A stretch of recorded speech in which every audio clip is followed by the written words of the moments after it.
ठीक है, तो we are starting with October November 2024. Anusha बेटे इसी वीक तक. We are starting with October November 2024, paper 2, variant 1, section A. तो section A is a data response. ठीक है, अब ये डेटा रिस्पॉन्स जो है ना वो इन्फ्लेशन के ऊपर है. अगर आप नोट करो तो उससे लिखा हुआ है इन्फ्लेशन इन अर्जेंटीना. तो इन्फ्लेशन की डेटा रिस्पॉन्सेज जो है ना वो काफी आसान होती हैं. तो inflation in Argentina, the annual inflation rate increased from just over 40% in Feb 2021 to just over 50% in January 2022. Argentina's annual inflation rate, as measured by the changes in the consumer price index over 12 months, is shown in figure 1.1. अब हमने जब पिछला paper किया था तो पिछले paper में उसने हमें टेबल में या ग्राफ में सीपीआई दिए हुए थे और हमने सीपीआई से फिर परसेंटेज चेंजेस निकाली थी. अगर आपको याद हो, कंज्यूमर प्राइस इंडेक्स से हमने क्या निकाले थे? Percentage changes. और मैंने उस वक्त आपको ये चीज बताई थी कि अगर पेपर में डायरेक्टली परसेंटेज दे देगा तो फिर कोई परसेंटेज चेंज नहीं निकलता. फिर आपको डायरेक्टली बताना होता है ट्रेंड, या आप सिंपली माइनस भी कर सकते हो वैल्यूज को. पर माइनस भी करने की जरूरत नहीं है, डायरेक्ट ट्रेंड बता दो तो भी बहुत है.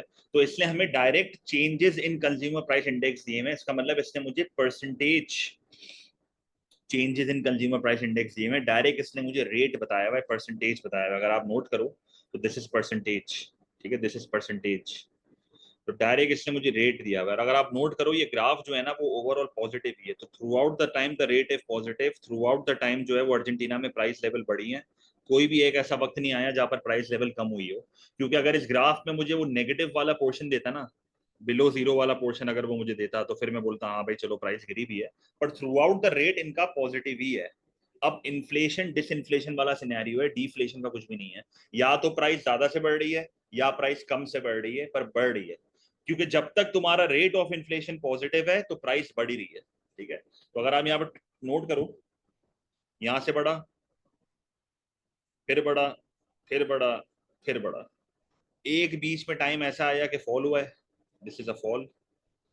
फिर वापस बढ़ा और फिर आप देखो एक डाउनवर्ड वो शुरू हो गया है.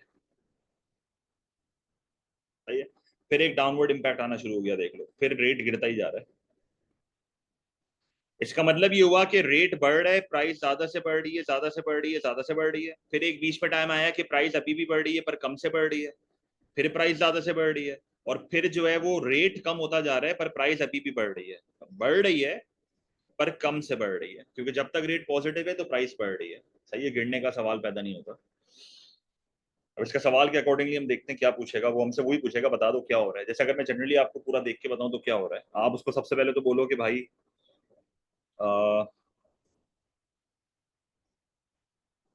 यहाँ से आपकी जो सेलिंग प्राइस है इकोनॉमी की, जो एवरेज प्राइस लेवल है वो बढ़ना स्टार्ट हुई है और यहाँ तक बढ़ी रही है. मतलब आप देखो ट्रेंड ओवरऑल इंक्रीज ही है. सही है, ओवरऑल ट्रेंड अगर आप देखो तो 40.7% से 50.7% है ओवरऑल ट्रेंड. तो ओवरऑल ट्रेंड बताने का एक मार्क होता है.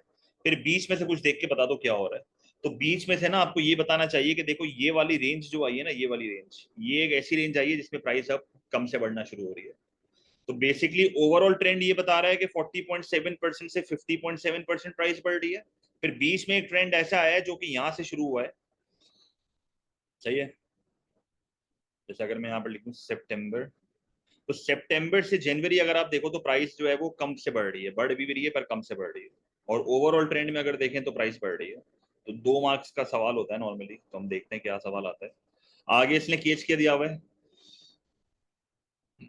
आगे ये पूछ रहा है Argentina has the fifth highest inflation rate in the world after Venezuela, Sudan, पता नहीं क्या कंट्री है, जिम्बाब्वे. तो it is forecast to continue to rise during 2022 to reach an annual rate of inflation between 55% and 58% by the end of the year. One of the main reasons for this high rate of inflation is excessive growth of the money supply. So basically money supply बढ़ रही है, तो this is known as monetary inflation. अगर आपको याद हो, too much money chasing too few goods, याद है? जब बहुत ज्यादा पैसा बहुत कम गुड्स को चेज करता है तो उसको मॉनेटरी इन्फ्लेशन कहते हैं. This is part of demand pull inflation. अच्छा, डिमांड पुल इन्फ्लेशन का पार्ट क्यों है, थोड़ी और चेन बना लेते हैं. अगर आप इस मनी सप्लाई को इंटरेस्ट रेट से कनेक्ट करो तो भी आपकी चेन, एक डायरेक्ट ट्रांसमिशन मैकेनिज्म होता है और एक इनडायरेक्ट होता है. डायरेक्ट का मतलब ये है कि आप सिंपली बोल दो कि मनी सप्लाई बढ़ रही है, people have a lot of money, तो too much money chasing too few goods. Which leads to higher aggregate demand, और डिमांड पुल इन्फ्लेशन आ जाती है। दूसरी चेन ये है कि आप उसको बताओ कि मनी सप्लाई के बढ़ने से इंटरेस्ट रेट कम हो रहा है, और इंटरेस्ट रेट के कम होने से जो है वो एग्रीगेट डिमांड बढ़ रही है, इससे भी आप जो है वो चेन पूरी अपनी क्रिएट कर सकते हो। तो दो तरह की चेन है, अब आपके ऊपर है। The need to lower the rate of inflation in Argentina is considered essential by many economists. जाहिर सी बात है 55 to 58% का इन्फ्लेशन कम ही करोगे ना बेटा, और क्या करोगे। The government of Argentina has tried to control the increase in the rate of inflation by imposing maximum prices. So पहली पॉलिसी maximum price है इनकी। maximum price is the price ceiling, if you guys remember, below the below the equilibrium इसको लगाते हैं, below the equilibrium इसको लगाते हैं ताकि इकोनॉमी में प्राइस कम हो जाए। सही है, तो प्राइस यहाँ पर कम हो जाती है, इन्फ्लेशन को कहीं ना कहीं ये कंट्रोल कर लेगा। ठीक है, on 1432 products, this has the advantage of limiting price increases। अब जाहिर है प्राइस बढ़ नहीं सकती क्योंकि आपने लिमिट लगा दी है, but such a policy can also have number of disadvantages, जो कि शॉर्टेज अगर आपको याद हो। One such disadvantage is the creation of excess demand in market. देखो उसने खुद बता दिया कि मैक्सिमम प्राइस का सबसे बड़ा मसला शॉर्टेज है, क्योंकि इस शॉर्टेज से ही सारे मसले होते हैं अगर आपको याद हो। Another policy has been to increase the interest rates। वही घिसी पिटी बातें देख लो, कॉन्ट्रैक्शनरी मॉनेटरी पॉलिसी, इस पे पूरा 6 मार्क का सवाल दे देगा, बोलेगा बताओ क्या ये अच्छी पॉलिसी है, तो हम ऑल्टरनेटिव पॉलिसी में उसको सप्लाई साइड पॉलिसी बता देंगे। देखो चीजें बार रिपीट होती हैं, कुछ भी नहीं है। इन जनवरी 2022 Argentina central bank raised it's main interest rate from 38 to 40%। तो 38 to 40% तो कुछ भी नहीं होता, 2% से बढ़ रहा है। अगर आप रिलेटिव चेंज देखो तो परसेंटेज कुछ भी नहीं है, क्योंकि पहले 38 थी, अब आप 40 कर रहे हो, तो 38 पे कुछ फर्क नहीं पड़ रहा, तो 40 पे घंटा पड़ेगा। सही है, but many economists argued that this increase was insufficient to control inflation. सही बात है बिल्कुल। This is because the real interest rate will be negative. अच्छा, अब रियल इंटरेस्ट रेट क्या होता है जरा देख लेते हैं। रियल इंटरेस्ट रेट का आपको फॉर्मूला बताया था इन्फ्लेशन पढ़ाते हुए, अगर आपको याद हो। Real interest rate percentage is equals to nominal interest rate percentage minus inflation percentage. याद है ये चीज? रियल का मतलब होता है इन्फ्लेशन एडजस्टेड। अब रियल इंटरेस्ट रेट नेगेटिव का क्या मतलब है? रियल इंटरेस्ट रेट नेगेटिव का क्या मतलब है कि आपका जो इन्फ्लेशन है, जो इन्फ्लेशन का परसेंट है, वो आपके नॉमिनल इंटरेस्ट से ज्यादा है। इसका मतलब ये हुआ कि अगर एक बंदा मिसाल के तौर पे अपना पैसा बैंक में डाल रहा है 10% रिटर्न पे, तो इन्फ्लेशन 15% है। इसका मतलब 5% से आपकी पैसों की वैल्यू उल्टा कम हो रही है, तो बैंक में सेव करने का फायदा नहीं है। सही है, बैंक में सेव करने का फायदा नहीं है। A more appropriate monetary policy would be to lift the interest rate above the inflation rate। बिल्कुल obvious है, so that the real interest rate will be positive। अब real interest rate positive का क्या मतलब है? पॉजिटिव का ये मतलब है कि आपका नॉमिनल इंटरेस्ट रेट जो इन्फ्लेशन एडजस्टेड नहीं है is greater than the inflation. मतलब मैं आपको केस भी अप्लाई करके दिखाता हूँ ये। जैसे अगर फॉर एग्जांपल जनवरी 2022 बोला हुआ है ना इसने, अब जनवरी 2022 में अगर आप एक चीज नोट करो तो ये इंटरेस्ट रेट 40% कर रहा है। सही है, जनवरी 2022 में ये इंटरेस्ट रेट कितना कर रहा है? 40% कर रहा है ना, तो फॉर्मूला अप्लाई करते हैं। तो 40% is the nominal interest rate. अच्छा, जनवरी 2022 में इन्फ्लेशन कितनी है? जनवरी 2022 में इन्फ्लेशन कितनी है? 50.7%, क्योंकि परसेंटेज है ना ये। तो जनवरी 2022 में इन्फ्लेशन 50.7% है, और इंटरेस्ट रेट जो है वो 40% है। तो अगर मैं यहाँ पर 50.7% लिखूं तो रियल इंटरेस्ट रेट क्या आ रहा है? -10.7%। इसका मतलब अगर आप बैंक में पैसा सेव करते हो तो उल्टा आपको 10% से नुकसान हो रहा है, क्योंकि आपकी पैसों की वैल्यू जो है वो बढ़ 40% से रही है, पर गिर 50.7% से रही है। तो नेट इंपैक्ट जो अगर देखें तो वो वैल्यू का फॉल है। तो ऐसे सिनेरियोस में बैंक में पैसा सेव करने का फायदा नहीं है, सेवर्स पे एक बहुत नेगेटिव इंपैक्ट आ रहा है। ठीक है, ठीक है। अब अगर हम क्वेश्चंस पे जाएं तो पार्ट ए कह रहा है using the data in figure 1.1 describe the. अब देखो वही बात है, क्या पूछ रहा है? Trend. Describe the trend shown in the annual inflation rate in Argentina over the period Feb 2021 to January 2022। सही, तो थोड़े महीने लिख देते हैं यहाँ पे ताकि हमें आसानी हो। तो this is Feb 2021, this is January 2022, यही बोला है ना इसने? हाँ।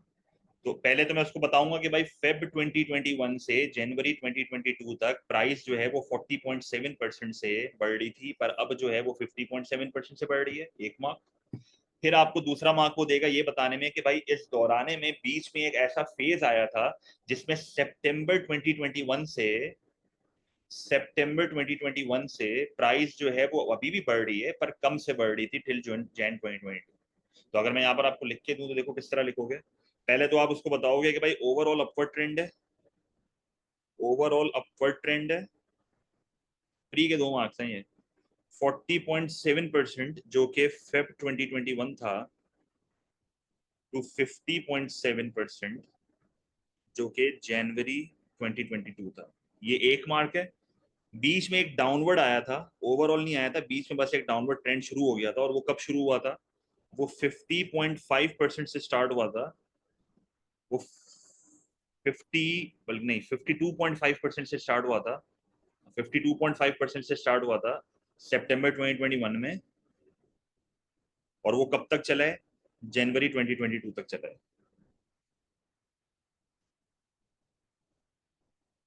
तो ये आपके 2 मार्क्स हैं ट्रेंड के। ठीक है, ये पार्ट ये था आपका।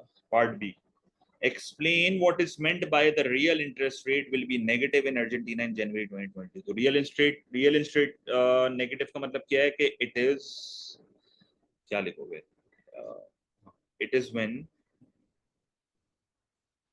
The interest rate is lower than the inflation rate. अब नॉमिनल इंटरेस्ट रेट ना भी लिखो तो मसला नहीं है, नॉमिनल इंटरेस्ट ना भी लिखो तो मसला नहीं है। सही है, सिर्फ इंटरेस्ट रेट भी लिख दो तो वो समझ जाएगा नॉमिनल की बात कर रहे हो।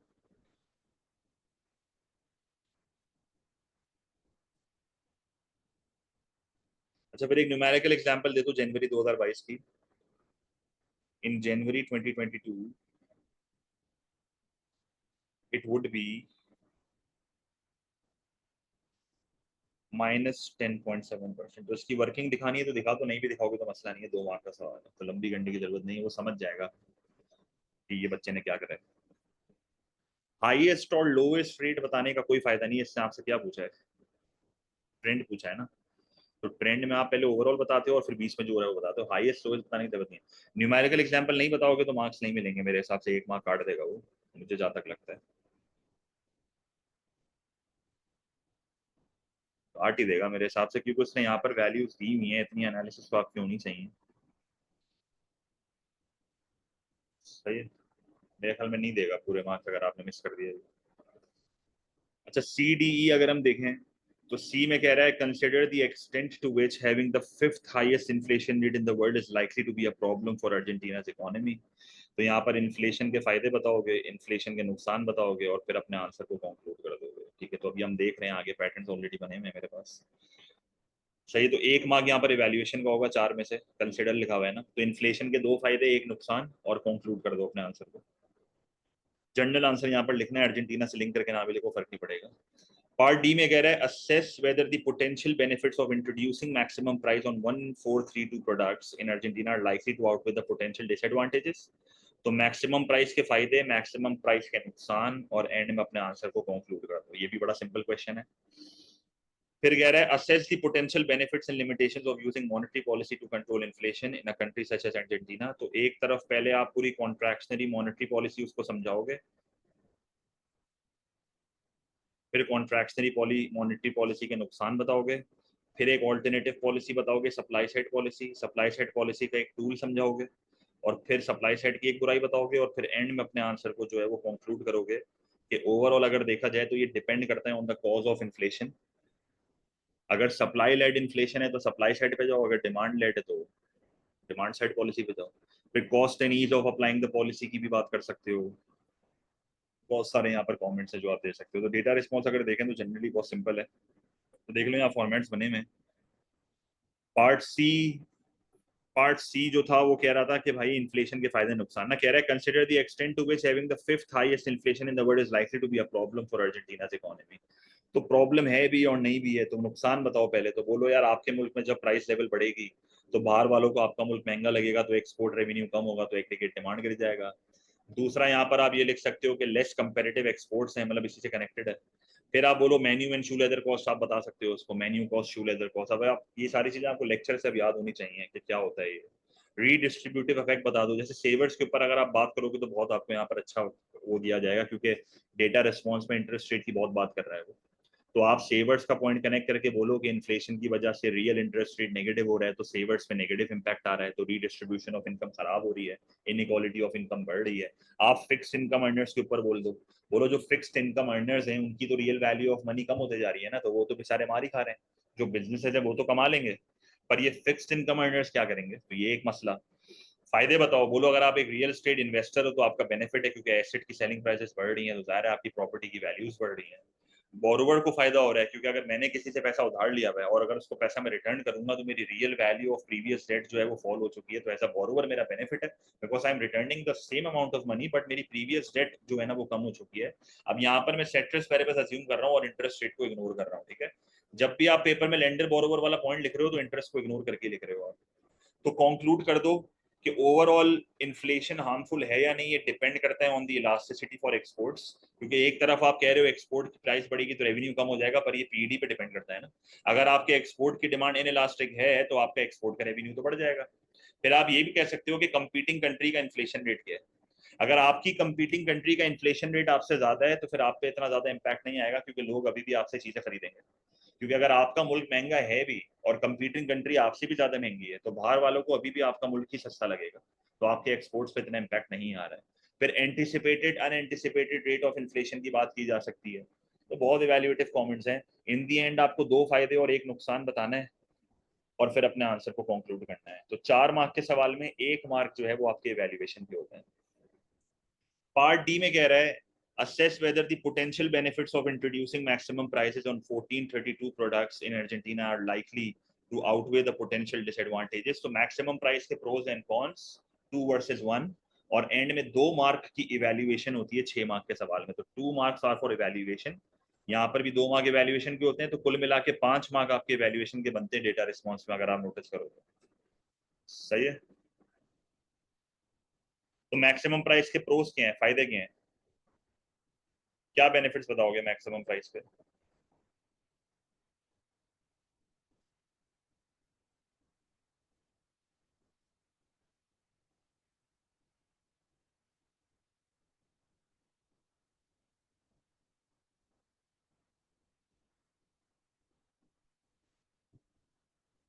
ठीक है, तो क्या क्या लिखोगे, देखो बिल्कुल सही पॉइंट्स बता रहे हो। तो पार्ट डी में first you will define maximum price, उसके बाद जो है आप उसको बोलो कि देखो बिलो द इक्विलिब्रियम। अब ये डायग्राम ऑप्शनल है, बना लोगे तो बहुत अच्छी बात है, क्योंकि बहुत आसान डायग्राम है। देखो 6 मार्क के सवाल में मैं नॉर्मली डायग्राम नहीं बनाता, पर अगर बना दोगे ना तो बहुत फायदा हो जाएगा, बहुत बेसिक ग्राफ होता है मैक्सिमम प्राइस का। सही है।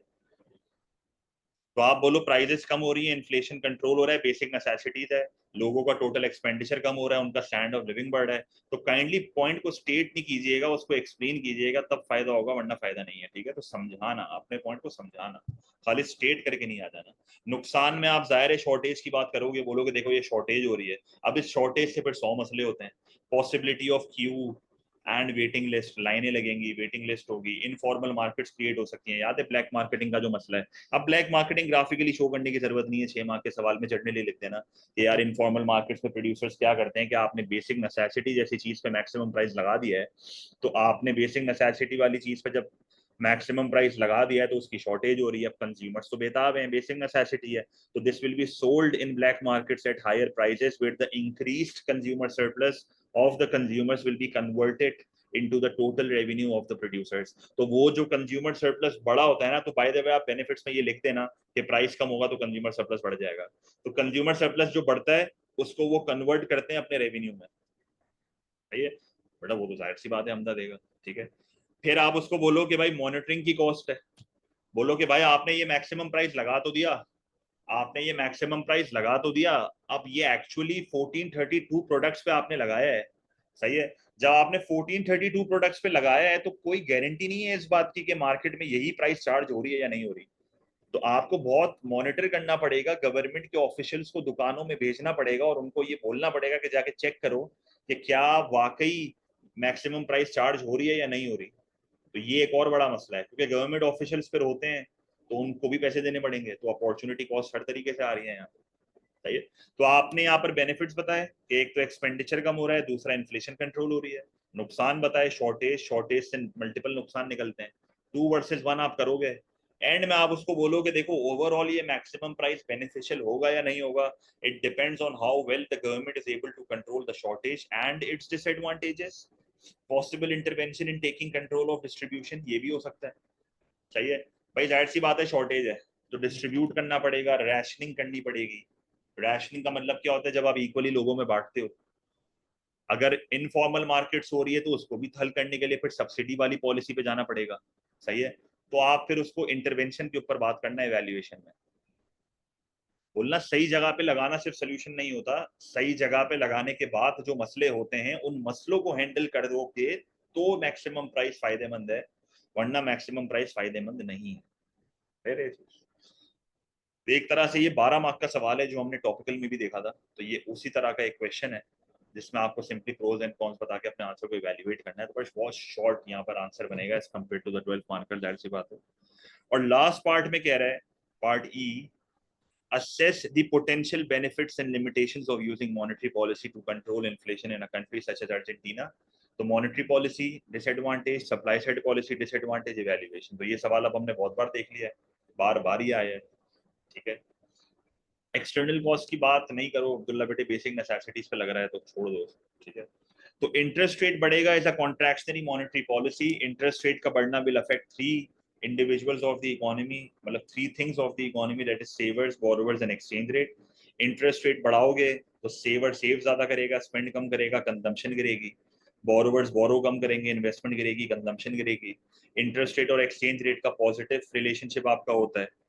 सही है, तो जब आपका इंटरेस्ट रेट बढ़ेगा तो एक्सचेंज रेट बढ़ेगा, करेंसी अप्रिशिएट होगी तो एक्सपोर्ट की प्राइस बढ़ेगी, इंपोर्ट की प्राइस गिरेगी, बैलेंस ऑफ ट्रेड डेफिसिट होगा, assuming the demand is elastic. हर तरफ से आपने एग्रीगेट डिमांड कम कर दिया, प्राइस लेवल कम कर दी, प्राइस स्टेबिलिटी। कोई एक डिसएडवांटेज बता देना कि इंटरेस्ट रेट से कॉस्ट बढ़ जाती है, अनइंटेंडेड कॉन्सिक्वेंसेज हैं, क्योंकि एडी कम होगा तो this might lead to a recession, unemployment बढ़ जाएगी, time lag between changing interest rate and its impact. सही है, अदर सोर्सेज ऑफ फाइनेंस भी बिजनेस के पास होते हैं, इंटरेस्ट का बढ़ना जरूरी नहीं है कि आप इन्वेस्टमेंट रोक दोगे अपनी। ठीक है, ऑल्टरनेटिव पॉलिसी में सप्लाई साइड की तरफ जाओ, कोई भी एक टूल समझाओ, एक टूल का एक नुकसान समझाओ, जैसे एजुकेशन एंड ट्रेनिंग के थ्रू करके दिखा दो, ट्रेड यूनियन रिफॉर्म्स, जहाँ पर आप ट्रेड यूनियन की पावर कम करते हो तो वेजेस कम होती हैं, कॉर्पोरेशन टैक्सेस कम कर सकते हो, डीरेगुलेशन लिख सकते हो, प्राइवेटाइजेशन लिख सकते हो, कोई एक टूल बताना और एक टूल बता के उसका डिसएडवांटेज बता देना। पिछले पेपर्स में हमने जून 24 के जो 2 पेपर्स करे उसमें ये सारी चीजें हम कवर कर चुके हैं। ठीक है, तो उस हमें लंबी करने की जरूरत नहीं है। दैट इज, कौन से 2 पेपर हमने करे, हमने जून 24 का पेपर 2 वेरिएंट 2 भी कर लिया है, पेपर 2 वेरिएंट 1 भी कर लिया है, तो दोनों में हमने ये चीजें देखी हैं।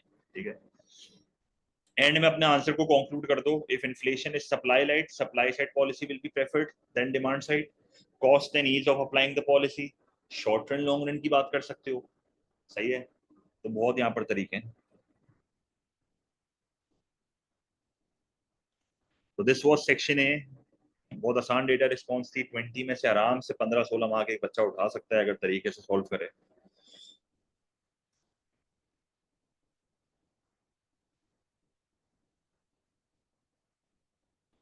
ठीक है, तो we are starting with the section B of October November 2024, paper 2 variant 1, section B micro होता है। ठीक है, अब ये बहुत ही कोई अजीब सा पेपर है अगर हम देखें तो। ठीक है, आप देखो यहाँ पर क्वेश्चन 2 और क्वेश्चन 3 दोनों बड़े अजीब से सवाल आते हैं। अब यहाँ पर आपको वर्स्ट केस सिनेरियो मिल गया है जो कि पॉसिबली एक बच्चा फेस कर सकता है मेरी नज़र में, क्योंकि दोनों अनफेवरेबल क्वेश्चंस हैं। अगर देखा जाए दोनों अनफेवरेबल क्वेश्चन हैं, दोनों ऐसे क्वेश्चन हैं जहाँ पर मार्क्स करने की प्रोबेबिलिटी बहुत ज़्यादा है। तो ये डिफिकल्टी लेवल इस सेक्शन बी की अच्छी खासी है, क्योंकि ये वो क्वेश्चंस नहीं है जो बच्चों को पसंद होते हैं नॉर्मली। सही है, क्वेश्चन टू आपको लग रहा है अच्छा, मसला ये है क्वेश्चन टू सिंपल कोई फैक्टर्स का क्वेश्चन नहीं है, यहाँ पर बहुत ऐसी चीजें हैं वो आपसे एक्सपेक्ट करेगा। मैं अगर होता तो मैं शायद क्वेश्चन 3 करता इस पेपर में, क्योंकि क्वेश्चन 3 दिखने में मुश्किल है पर है बहुत आसान। ठीक है, तो अभी हम देखेंगे तो आपको पता चलेगा। पहले क्वेश्चन 2 डिस्कस कर लेते हैं इसका। You have to select a bunch obviously, या तो 2 करोगे या तो 3 करोगे। तो क्वेश्चन नंबर 2 देखते हैं पहले। ये वो सवाल है जहाँ मुझे लिखने की भी जरूरत नहीं है, पहले से मुझे लिखना पड़ा है, क्योंकि ये प्योर थियोरेटिकल क्वेश्चन है मेजोरिटी, विदाउट डायग्राम ये सवाल हो रहे हैं सारे। अब जैसे सेक्शन बी का क्वेश्चन 2 का पार्ट, ये देखो कितना अजीब अजीब सा है, बस मुझे नहीं पसंद सवाल। Explain the determinants of supply for an agricultural product, supply के फैक्टर्स बताने such as rice, and consider which of these determinants is likely to be of the greatest significance importance at the present time। कह रहे हैं इन सारे determinants में से जो आपने बताए हैं उसमें से सबसे ज्यादा सिग्निफिकेंट कौन सा है। तो पहले तो आप इस सवाल में भाई सप्लाई को डिफाइन कर देना, फिर आप बताना कि in the case of agricultural products such as rice, supply is influenced by a variety of factors that affect the ability and willingness of producers the farmers to produce and sell these goods. क्या क्या factors हो सकते हैं भाई? Physical factors में आपका climate आ सकता है, like rainfall and temperature. Natural disasters आ सकते हैं, droughts and flood. Infrastructural factors में क्या आ सकते हैं? Availability of irrigation systems, access to storage facilities, for example warehouses for rice, ये एक फैक्टर आपका आ सकता है। Price of the product and related products आप लिख सकते हो, price of alternative crops, if price of substitutes rice farmers might switch to producing those instead. तो यहाँ पर आप इलास्टिसिटी ऑफ सप्लाई को भी टच कर सकते हो, क्योंकि क्वेश्चन बहुत ओपन एंडेड है। डिटर्मिनेंट्स ऑफ सप्लाई इसने लिखा हुआ है कि अगर एक बच्चा पीईएस की बात भी कर देगा तो कोई फर्क नहीं पड़ेगा, प्राइस इलास्टिसिटी ऑफ सप्लाई की भी अगर आप यहाँ पर बात करोगे तो फर्क नहीं पड़ेगा। और जनरली अगर देखा जाए ना तो यहाँ पर इलास्टिसिटी ऑफ सप्लाई पे ही आना है, ठीक है। तो एक बड़ा अजीब सवाल है जिसमें सप्लाई के फैक्टर्स पूछ रहा है जो राइस को अफेक्ट करते हैं। अब इसमें आप पीईएस को भी इन्वॉल्व कर सकते हो, और फिर कह रहा है कि उनमें से कौन से ऐसे फैक्टर हैं जो सबसे ज्यादा इंपॉर्टेंट है एट द प्रेजेंट टाइम।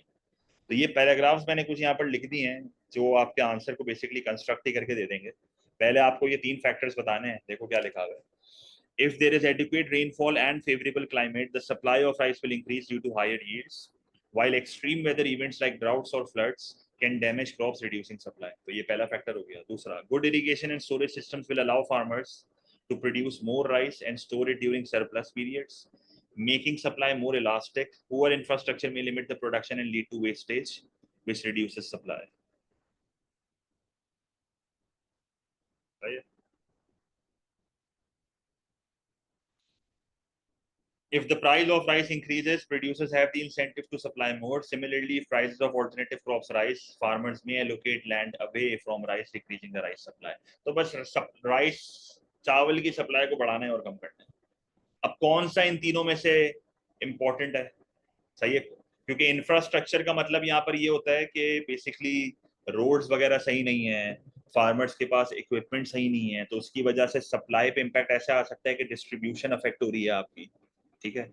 इस तरह आप कह सकते हो, क्योंकि चावल उगाने की खाली यहाँ पर बात नहीं हो रही, उसके बाद की भी जो चीजें वो भी सब उसमें आता है, ठीक है। अब इनमें से सबसे इंपॉर्टेंट कौन सा है आपकी नजर में? बहुत बेसिक इवैल्यूएशन है, देखिए तो अगर इंपॉर्टेंट कौन सा है, सबसे इंपॉर्टेंट फैक्टर यहाँ पर कौन सा है? The climate. सही है, the climate is the most important factor, क्योंकि एग्रीकल्चर गुड्स की सप्लाई को अफेक्ट करने वाली जो सबसे इंपॉर्टेंट चीज है वो क्लाइमेट है। तो इवैल्यूएशन में मैंने यहाँ पर क्लाइमेट का जिक्र करा हुआ है, तो आप यहाँ पर क्लाइमेट के ऊपर बात कर दोगे, ठीक है।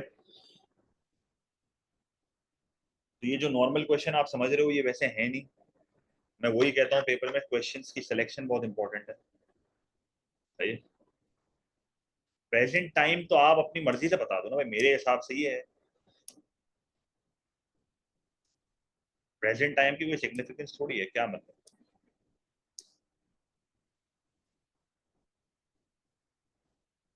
प्राइस तो क्लाइमेट ही तो हर चीज को बेटा इम्पैक्ट कर रहा है। सेलिंग प्राइस को भी कौन इम्पैक्ट कर रहा है? क्लाइमेट ही तो कर रहा है। शॉर्टेज सर्विस से तो प्राइस अफेक्ट होती है, ऐसे थोड़ी होती है।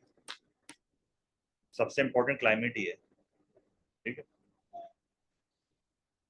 अच्छा, पार्ट बी जो है वो अगेन पीएस का क्वेश्चन है। Assess whether the supply of agricultural products is likely to be more price elastic or less price elastic than the supply of manufactured products। Now this is a easy question, ये इतना मुश्किल नहीं है। कह रहा है assess whether the supply of agricultural products is likely to be more price elastic or less price elastic than the supply of manufactured products।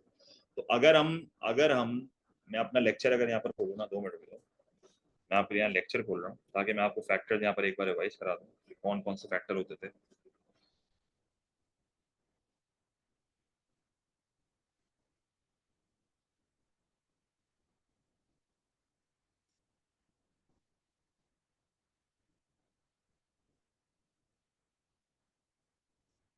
Repeated type of repeated, एक बार water के ऊपर आया था इस तरह का सवाल।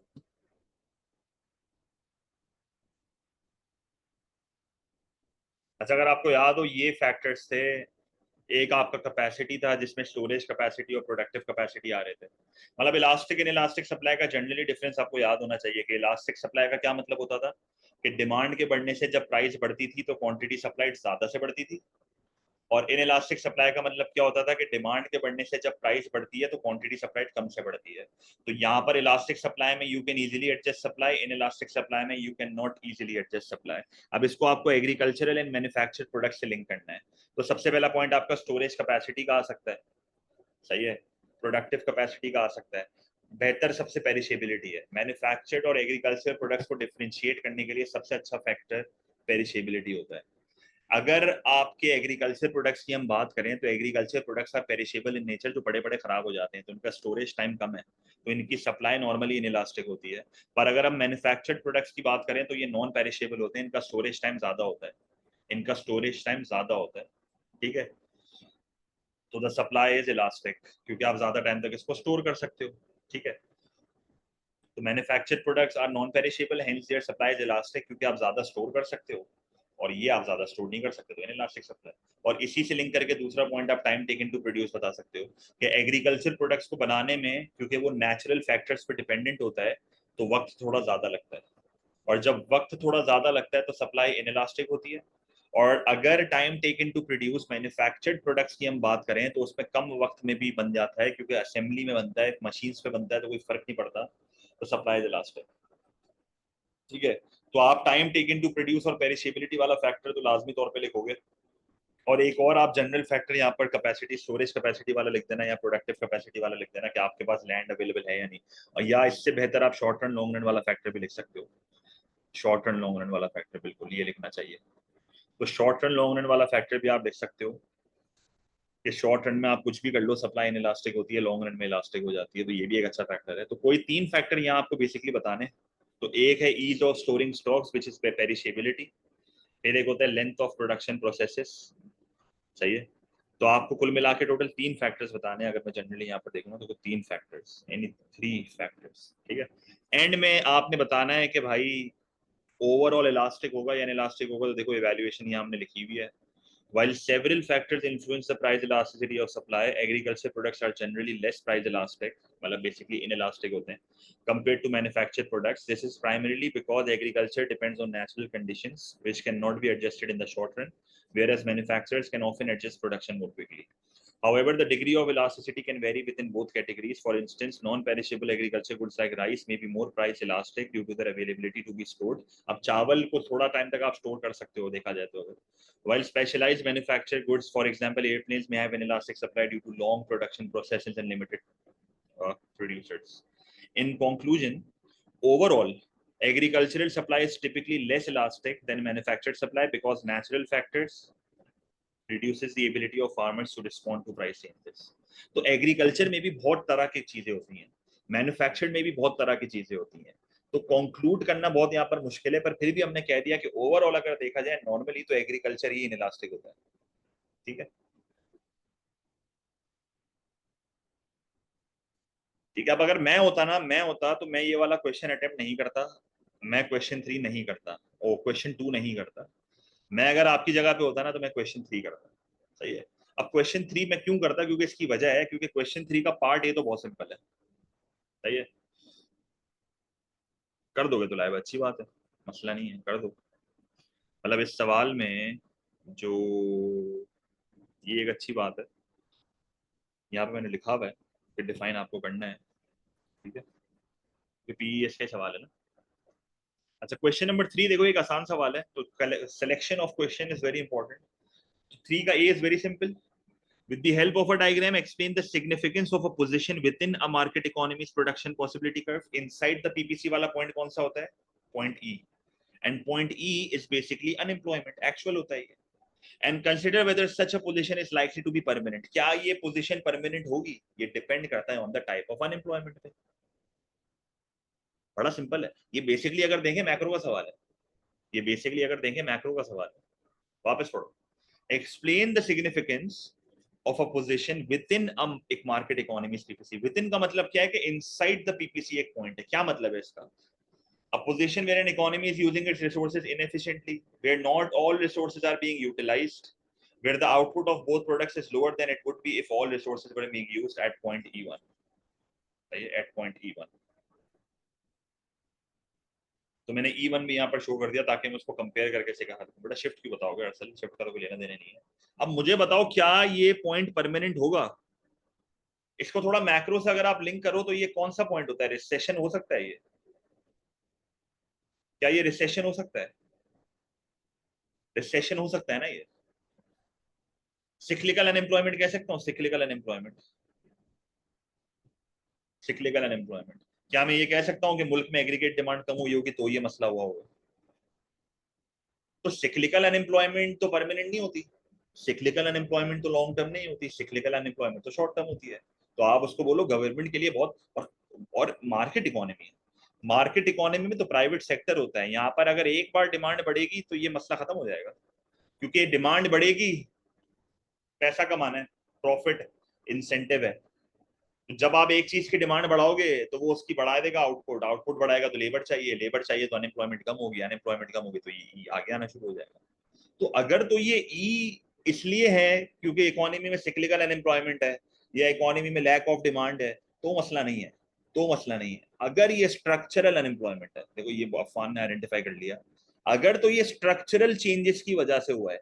स्ट्रक्चरल अनएम्प्लॉयमेंट याद है कि आपकी इकोनॉमी में वर्कर्स आर ऑक्यूपेशनली इमोबाइल, आपकी इकोनॉमी में ज्योग्राफिकल इमोबिलिटी है, आपकी इकोनॉमी में जो है सेक्टर चेंज हो रहा है, कंट्री डेवलप हो रही है। तो ऐसे सिनेरियोस में अगर एक बार आप इनसाइड द पीपीसी आ गए तो फिर ऑन द पीपीसी आना बहुत बड़ा मसला है, और ये परमानेंट होगा। ये क्यों परमानेंट होगा?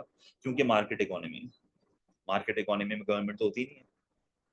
तो अगर तो कोई ऐसा मसला आके खड़ा हो गया ना जो स्ट्रक्चरल अनएम्प्लॉयमेंट से लिंक कर रहा है, which is immobility of resources, which is occupational immobility, geographical immobility, या कोई स्ट्रक्चरल चेंज आ गया है, परमानेंटली इकोनॉमी में किसी चीज की डिमांड कम हो गई है, तो ऐसे सिनेरियोज में आप फंस जाओगे, तो फिर ये परमानेंट होगा। तो देखो इवैल्यूएशन में मैंने बड़ा डिटेल में इसको मेंशन किया हुआ है। तो आपको अपने आंसर में कॉजेज ऑफ इनएफिशिएंसी लाजमी बताने हैं बेटा।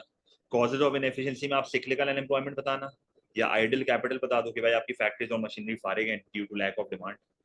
In the short run, a position inside the PPC often reflects temporary conditions like a recession or economic downturn.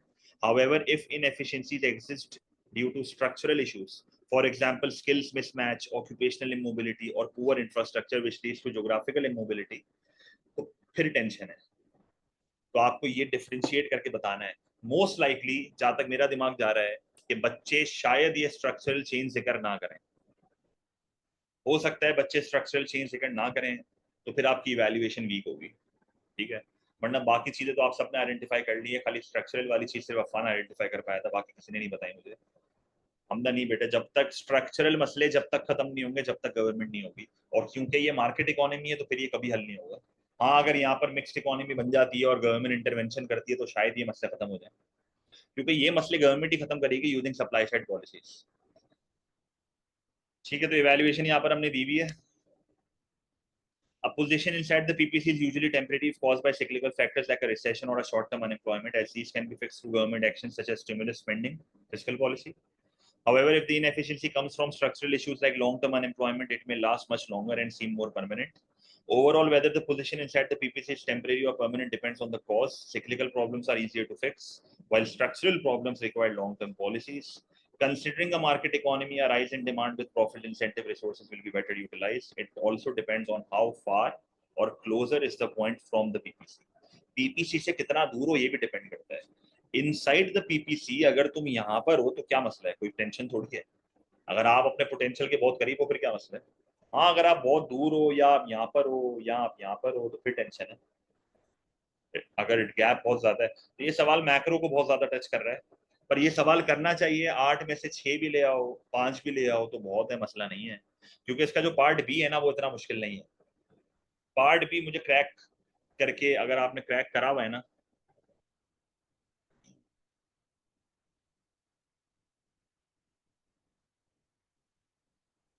Part B अगर आपने क्रैक डाउन कर लिया ना तो फिर आपके लिए सेक्शन भी बहुत आसान है। assess whether consumers always benefit when the government of a mixed economy reduces the role of market mechanism in allocating resources. तो अपने 12 मार्क के कंटेंट में आपको दो एडवांटेज डिसएडवांटेज बताने हैं। एक तो आपको मार्केट के प्रोज एंड कॉन्स बताने, दूसरा आपको मिक्स्ड इकोनॉमी के प्रोज एंड कॉन्स बताने।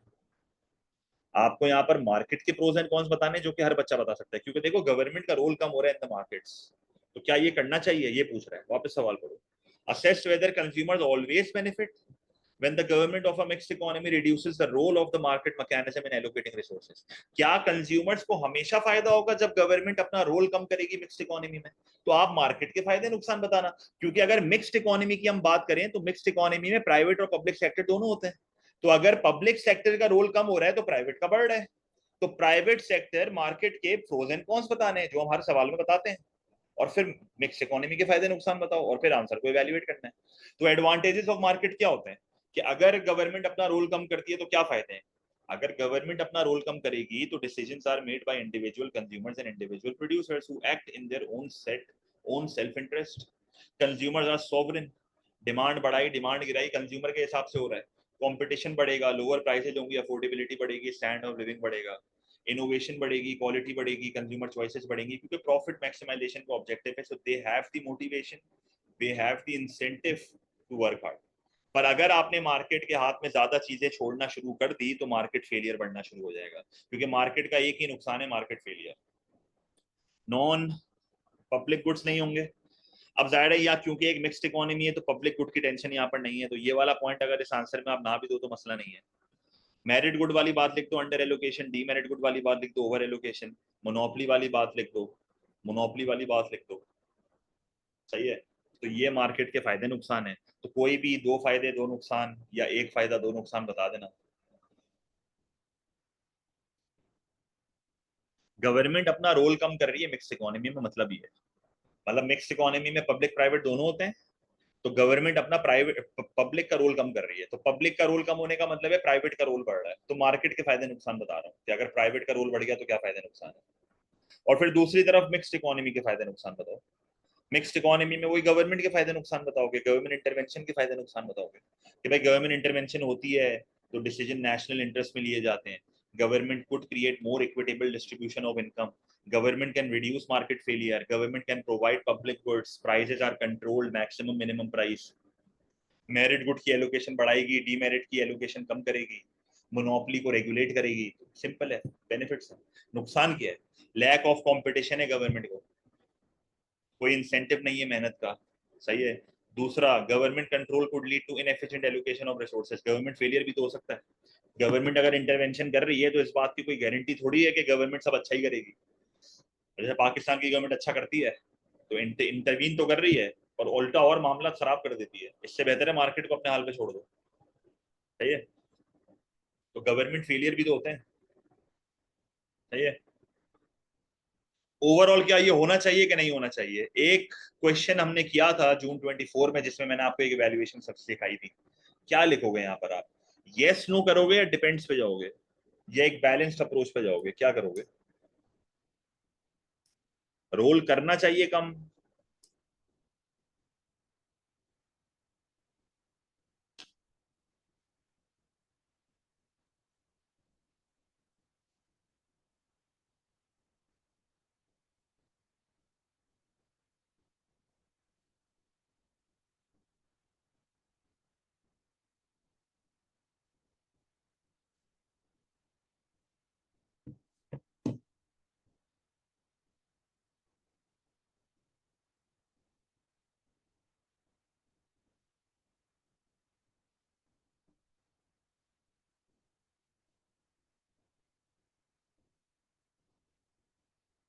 एक जावेद बेटा, ये वाली ना इवैल्यूएशन तुम्हें फंसाएगी, ये रीड करो जरा। In order to conclude, the impact of government reducing the role of market mechanism in allocating resources does not uniformly benefit consumers in a mixed economy. While there are significant potential advantages, but there are also valid concerns. The effectiveness of government intervention depends on how it is executed. Effective policies that balance market and government roles may offer benefits to consumers without the drawbacks typically associated with excessive interference. Therefore, whether consumers benefit from reduced market role depends on specific economic conditions and the nature of government intervention. अब कुछ points आप लोग भी बता रहे हो जो ठीक है, जैसे जैसे अफान का एक अच्छा पॉइंट है कि भाई मार्केट कितना नुकसान पहुंचा रही है, गवर्नमेंट कैसी है, ये भी एक अच्छा पॉइंट किसी ने बताया मुझे। सलीजा का भी अच्छा पॉइंट है। ये लाइबा ने कहा था कि how well the government is managing the economy, ये भी अच्छी बात है। देखो अगर आपकी गवर्नमेंट अच्छी है तो फिर भले रोल कम करना नुकसानदेह आपके लिए। आरिज आपने क्या बताया बेटा, आपका पॉइंट मिस हो गया। डिपेंड ऑन गवर्नमेंट एफिशिएंसी, हाँ वही बात है बेटा, आरिज सही पॉइंट है ये। अच्छा एक ये भी आप लिख सकते हो कि मार्केट इकोनॉमी में मसले क्या हैं, मतलब मार्केट मैकेनिज्म से नुकसान क्या हो रहा है। अगर मार्केट मैकेनिज्म से नुकसान ज्यादा हो रहा है तो ये करो। तो ये एक अच्छा पॉइंट है कि सलीजा ने जो बताया था, depends on the condition of the economy, कि अभी क्या हाल है इकोनॉमी के, ये भी आप लिख सकते थे कि अभी करंट स्टैंड पॉइंट क्या है आपकी इकोनॉमी का, करंट स्टैंड पॉइंट क्या है आपकी इकोनॉमी का। ठीक है।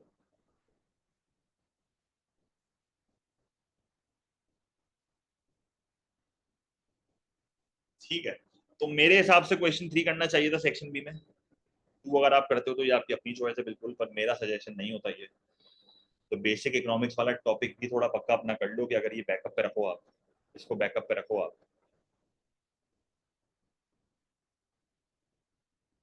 दरगम समझा नहीं। अच्छा तो we are done with section A and B of this paper. अब हम अक्टूबर नवंबर 2024 पेपर 2 वेरिएंट 1 का सेक्शन सी कर रहे हैं। तो सेक्शन सी स्टार्ट करने से पहले मुझे आपकी जजमेंट देखनी है कि आप अगर होते तो कौन सा क्वेश्चन करते, क्वेश्चन 4 करते कि क्वेश्चन 5 करते। बहुत सोच समझ के बेटा आपको डिसाइड करना होता है question, which question you would have attempted अगर आप इस पेपर में होते तो, 4 और 5।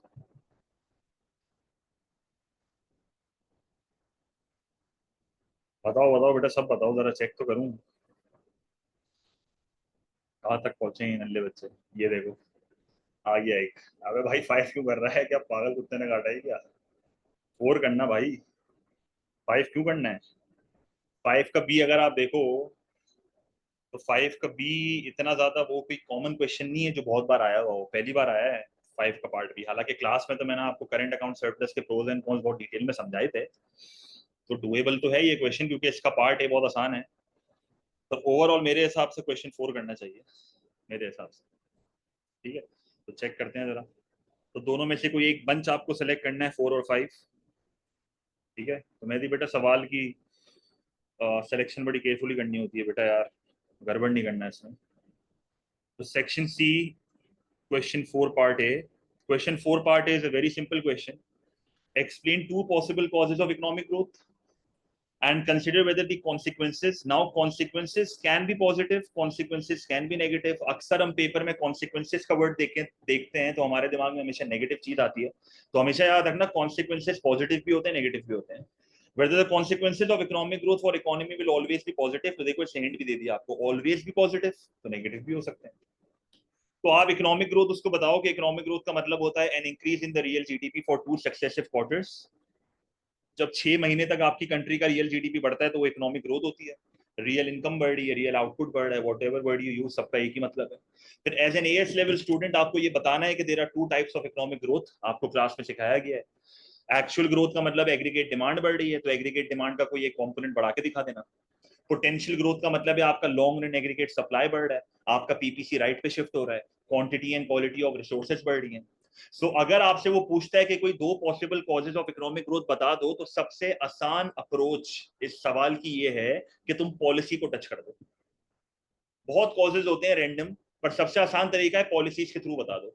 बोलो कि एक्सपेंशनरी फिस्कल या एक्सपेंशनरी मॉनेटरी पॉलिसी अगर गवर्नमेंट ने लगाई हुई है तो इससे एग्रीगेट डिमांड बढ़ेगी which will lead to actual growth.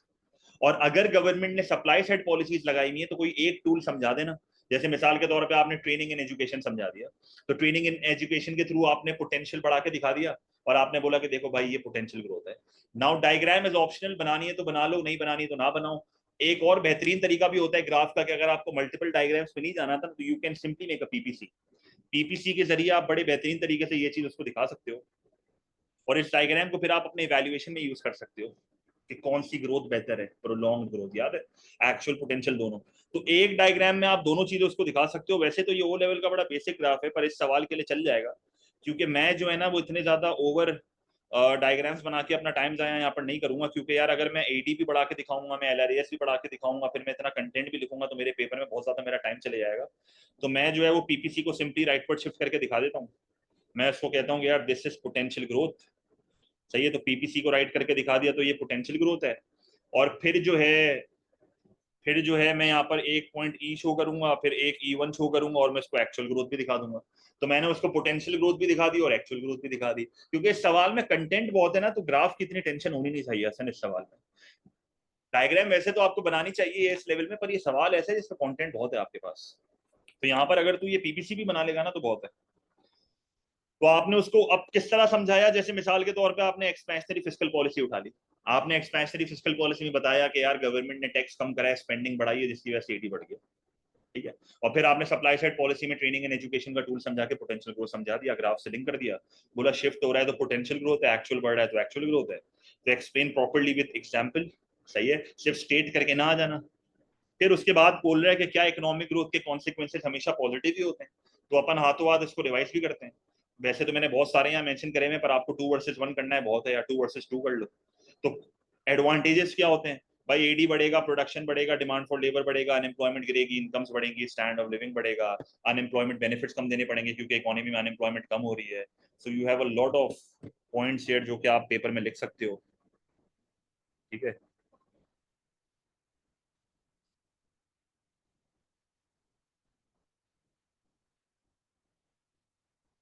ठीक है, फिर आप कह सकते हो कि इनकम्स बढ़ रही हैं तो अफोर्डेबिलिटी बढ़ेगी, गुड्स एंड सर्विसेज लोग अफोर्ड कर पाएंगे, पॉवर्टी कम होगी। इनकम्स बढ़ेंगी तो गवर्नमेंट के टैक्स रेवेन्यूज बढ़ेंगे। आउटपुट बढ़ेगा तो एक्सपोर्ट का रेवेन्यू बढ़ सकता है, रियल जीडीपी बढ़ेगी तो इकोनॉमी में फॉरेन डायरेक्ट इन्वेस्टमेंट आएगी। So there are lot of benefits, कोई दो बता देना, और डिसएडवांटेज को एक बता देना, या दो बताने तो दो बता दो, फुल मार्क्स गेन करो। कोई रिस्क नहीं लेना चाहिए, बड़ा आसान सवाल है। तो एडी के बढ़ने से डिमांड पुल इन्फ्लेशन होती है। अगर economic growth longer working hours से आ रही है तो क्वालिटी ऑफ लाइफ कम हो रहा है, लेजर टाइम कम हो रहा है। कैपिटल इंटेंसिव की वजह से ग्रोथ आ रही है तो टेक्नोलॉजिकल अनएम्प्लॉयमेंट होगी। इनकम्स के बढ़ने से इंपोर्टेड कंजम्पशन बढ़ने का खतरा है। रैपिड इकोनॉमिक ग्रोथ होगा तो सस्टेनेबल नहीं है। सही है। हैवी फैक्ट्रीज लग रही है तो पोल्यूशन होगा। अनइवन डिस्ट्रीब्यूशन के चांसेस हैं, इनइक्वालिटी ऑफ इनकम बढ़ जाएगी, तो कॉन्फ्लिक्ट ऑफ ऑब्जेक्टिव्स भी यहाँ पर होते हैं। ठीक है। प्राइस स्टेबिलिटी से भी कॉन्फ्लिक्ट आ रहा है, बैलेंस ऑफ पेमेंट से भी कॉन्फ्लिक्ट आ रहा है, रीडिस्ट्रीब्यूशन ऑफ इनकम से भी कॉन्फ्लिक्ट आ रहा है। सही, तो हर तरफ से कॉन्फ्लिक्ट्स आ रहे हैं। क्या इकोनॉमिक ग्रोथ पॉजिटिव होगी overall? It depends on many things. मैंने बहुत सारे पॉइंट्स आपको लेक्चर में सिखाए थे अपने। इज इकोनॉमिक ग्रोथ गुड और बैड? इट डिपेंड्स कि क्या बेनिफिट इक्वली शेयर हो रहे हैं, कितना कैपिटल इंटेंसिव है, कितना कैपिटल इंटेंसिव है, क्या ग्रोथ सस्टेनेबल है, कौन सी टाइप ऑफ ग्रोथ है, एक्चुअल है कि पोटेंशियल है। You should go for prolonged growth. फिर आप लिख सकते हो इकोनॉमिक ग्रोथ का ऑब्जेक्टिव है या इकोनॉमिक डेवलपमेंट का ऑब्जेक्टिव है, क्योंकि नॉर्मली ये दो कॉन्सेप्ट बहुत कंफ्यूज किए जाते हैं, पर आई आई रिकमेंड कि ये चीज अवॉइड करो, 12 मार्क के लिए बेहतर होती है ये। ओवरऑल सबसे घिसा पिटा आपका evaluation depends on deflationary gap. बहुत सारे इवैल्यूएटिव कमेंट्स हैं, बहुत बार हम ऐसा सवाल कर चुके हैं। ठीक है, लेक्चर में ही बड़ी डिटेल में बताया था। तो बहुत कंटेंट है आपके पास, बस आपको यहाँ पर ये करना है कि मैं कंटेंट कौन सा लिखूं कौन सा नहीं लिखूं, तो आप डिसाइड करोगे मुझे कौन से पॉइंट्स लिखने हैं कौन से नहीं लिखने हैं। जाहिर सी बात है, आपने एडवांटेज डिसएडवांटेज इस पॉइंट तक याद कर लेने चाहिए हर चीज के तीन तीन। तो तीन तीन पॉइंट स्ट्रॉन्ग कर लो, क्योंकि मैंने तो आपको एक एक चीज के नौ नौ पॉइंट बताए, मैं आपको सारे तो याद नहीं करने। ठीक है, तो आपको जो आसान लग रहा है आप याद कर लेना, बड़ा आसान सवाल है, 8 में से 8 वाला क्वेश्चन है, सही है। अब इसका अगर अपन पार्ट बी देखें तो पार्ट बी उससे भी आसान है। पार्ट बी कह रहा है, 12 मार्क का सवाल है, assess whether a government should always aim for an expansionary fiscal policy rather than a contractionary fiscal policy. कह रहा है कि क्या गवर्नमेंट को हमेशा एक्सपेंशनरी फिस्कल पॉलिसी पे जाना चाहिए rather than a contractionary fiscal policy. तो it depends on the scenario of the economy, ये तो मैं इवैल्यूएशन में बताऊंगा, पर आंसर में मुझे ये दो पॉलिसीज को डिस्कस करना है, इनकी इफेक्टिवनेस को डिस्कस करना है। तो फिस्कल पॉलिसी को डिफाइन करो, उसके टूल समझाओ, टैक्सेशन और government spending. Expansionary fiscal policy में गवर्नमेंट का बजट डेफिसिट होता है क्योंकि स्पेंडिंग को बढ़ाते हैं, टैक्स को कम करते हैं। तो एग्रीगेट डिमांड बढ़ती है जिससे फुल एम्प्लॉयमेंट आती है, एग्रीगेट डिमांड बढ़ती है जिससे इकोनॉमिक ग्रोथ आती है, पर डिमांड पुल इन्फ्लेशन के खतरे बढ़ जाते हैं। बैलेंस ऑफ पेमेंट नेगेटिव हो जाता है क्योंकि जाहिर है जब लोग ज्यादा पैसा कमाते हैं तो वो इम्पोर्ट भी ज्यादा करते हैं। फिर बहुत सारे डिसएडवांटेजेस आपको एक्सपेंशनरी फिस्कल पॉलिसी के मैंने सिखाए थे, जो कि अभी आगे दिखा भी रहा हूँ, ये तो खाली मैंने समराइज किया हुआ है यहाँ पे। कॉन्ट्रैक्शनरी फिस्कल पॉलिसी में आपका बजट सरप्लस होता है। क्यों बजट सरप्लस होता है? क्योंकि कॉन्ट्रैक्शनरी फिस्कल पॉलिसी में आप टैक्स बढ़ाते हो और गवर्नमेंट स्पेंडिंग कम करते हो, तो बजट आपका सरप्लस हो जाता है। पर एग्रीगेट डिमांड कम हो रहा है तो डिमांड पुल इन्फ्लेशन कंट्रोल हो रहा है। बैलेंस ऑफ पेमेंट नेगेटिव कम हो रहा है क्योंकि लोगों का पैसा ही नहीं है तो लोग इंपोर्ट भी नहीं करेंगे। पर यहाँ पर जो है वो अनएम्प्लॉयमेंट हो सकती है क्योंकि एडी कम हो रहा है। यहाँ पर इकोनॉमिक ग्रोथ रिड्यूस होती है क्योंकि एडी कम हो रहा है। फिर अफेक्टिवनेस आपको बहुत सारी मैंने सिखाई है। तो डिटेल आप इसकी कैसे समझाओगे, एक्सपेंशनरी फिस्कल पॉलिसी की पूरी इन्फॉर्मेशन यहाँ पर मैंने आपको दी हुई है। हर तरफ से एग्रीगेट डिमांड को बढ़ा के दिखाओ, गवर्नमेंट के ऑब्जेक्टिव से लिंक करो कि कौन सा ऑब्जेक्टिव अचीव हो रहा है, कौन सा ऑब्जेक्टिव अचीव नहीं हो रहा। प्राइस स्टेबिलिटी एक ऑब्जेक्टिव है, फुल एम्प्लॉयमेंट एक ऑब्जेक्टिव है, इकोनॉमिक ग्रोथ एक ऑब्जेक्टिव है, बैलेंस ऑफ पेमेंट की स्टेबिलिटी एक ऑब्जेक्टिव है। इन 4 पॉइंट्स पर आपको बात करनी है, price stability, economic growth, full employment और बैलेंस ऑफ पेमेंट की स्टेबिलिटी। ये 4 ऑब्जेक्टिव्स आप डिस्कस करो, एक्सपेंशनरी फिस्कल पॉलिसी उसको समझाओ। फिर उसके बाद जो है वो इफेक्टिवनेस के ऊपर बात करो, इफेक्टिवनेस के ऊपर बात करो, पॉलिसी की बुराइयां बताओ। सही है, जैसे आप बोलो कि यार जो एक्सपेंशनरी फिस्कल पॉलिसी है उसमें आप नॉर्मली कब लगाते हो, जब इकोनॉमी में रिसेशन होता है। अब जाहिर है लोग उस टाइम पे पेसिमिस्टिक होते हैं तो additional income might be saved, budget deficit होते हैं तो बोरोइंग बढ़ सकती है, एडी बढ़ेगा तो इंपोर्टेड गुड्स की कंजम्पशन बढ़ सकती है, बिजनेस कॉन्फिडेंस लो होता है तो इन्वेस्टमेंट शायद ना बढ़े, इनकम टैक्स आप रिड्यूस कर रहे हो तो इनइक्वालिटी ऑफ इनकम बढ़ जाएगी। बहुत सारे पॉइंट्स हैं यहाँ पर आपने जो उसको बताने हैं, ठीक है। एक डिसएडवांटेज बताना है, जाहिर है कॉन्ट्रैक्शनरी फिस्कल पॉलिसी का टारगेट एग्रीगेट डिमांड को कम करने का होता है तो गवर्नमेंट स्पेंडिंग कम हो रही है, टैक्सेस बढ़ रहे हैं। इसकी इफेक्टिवनेस के बारे में बताओ, लिंक टू ऑब्जेक्टिव्स ऑब्वियसली, सही है, लिंक टू ऑब्जेक्टिव्स,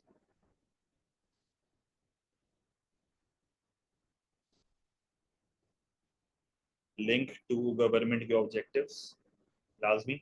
और फिर नुकसान बताओ, इतने सारे नुकसान हैं, कोई भी एक बताना है, कोई भी एक, जैसे कोई अलग पॉइंट उठा लो, जैसे ये वाला पॉइंट उठा लो कि इनकम टैक्स बढ़ाओगे तो worker will demand high wages, या इनकम टैक्स बढ़ाओगे तो लोग क्या पता अपनी स्पेंडिंग को कंटिन्यू रखें कि सेविंग रन डाउन हो जाएगी। टैक्स इवेजन का पॉइंट बहुत स्ट्रॉन्ग होता है, इनकम टैक्स कॉर्पोरेशन टैक्स दोनों को कवर करता है, तो ये तो आपको रटे हुए होने चाहिए, कोई भी 3 याद कर लो हमेशा के लिए।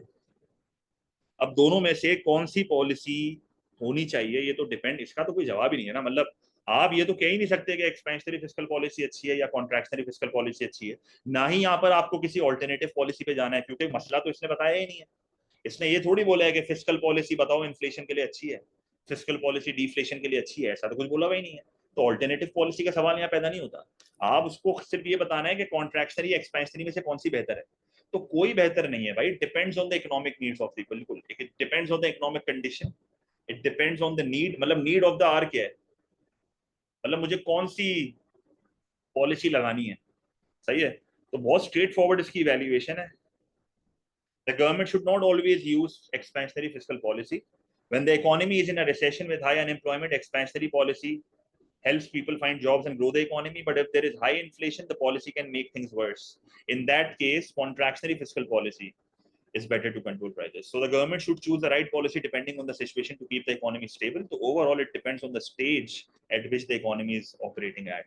मतलब basically you will link this with deflationary gap. Deflationary gap से जो है वो हो सकता है। Ease and cost of applying the policy वाला अफवान यहाँ पर पॉइंट नहीं आना चाहिए क्योंकि आप दो पॉलिसीज को कंपेयर नहीं कर रहे हो, ठीक है। आप एक ही पॉलिसी है उसके कॉन्ट्रैक्शनरी और एक्सपेंशनरी को कंपेयर कर रहे हो, तो cost and ease of applying the policy वाला पॉइंट यहाँ पर नहीं आएगा।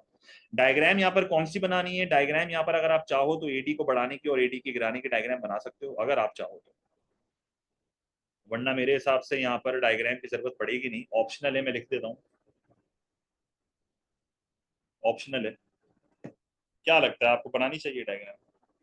डायग्राम से आंसर इंप्रूव हो रहा है, अगर आप आंसर से लिंक करोगे ना डायग्राम को फिर आपका फायदा है, वरना बेकार है।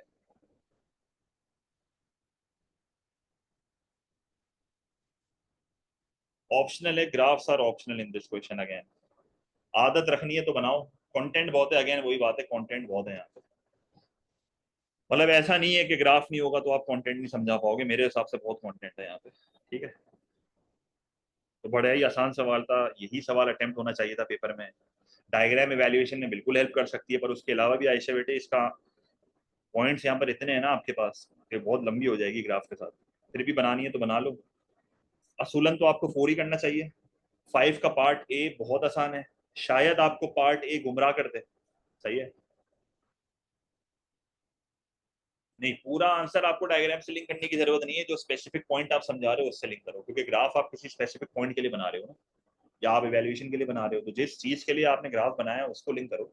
बार बार एक ग्राफ से लिंक करने की जरूरत नहीं होती, कभी कभार आपके डायग्राम सेल्फ एक्सप्लेनेटरी भी होते हैं, जैसे मैंने एक चीज नोट करी है कि बच्चे जब लॉन्ग रन एग्रीगेट सप्लाई समझाते हैं तो वो 80 से 81, 81 से 82, 82 से 83, 83 से 84 ये सब नहीं बताना होता।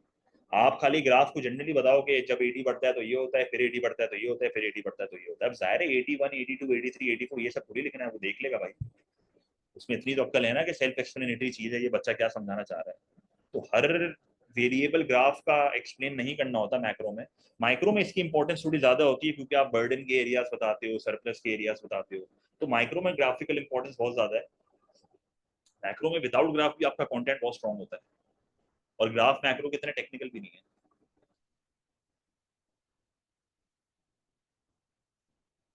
पर बनाते हैं तो बहुत अच्छा इंप्रेशन जाता है एग्जामिनर पे, क्योंकि बच्चे नहीं बनाते, मसला है ये बहुत बड़ा।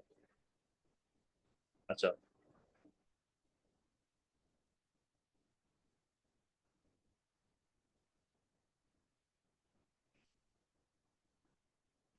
5 के ए में कह रहा है explain the potential advantages of free trade and consider whether such advantages are always greater than the potential disadvantages of free trade। तो free trade क्या होता है? when there are no trade barriers, when there are no protectionism के tools, कोई tariff नहीं है, कोई कोटा नहीं है, एक ऐसी दुनिया में हम रह रहे हैं जहाँ पर इंटरनेशनल स्पेशलाइजेशन पे फोकस किया जा रहा है, लॉ ऑफ कंपैरेटिव एडवांटेज पे फोकस किया जा रहा है।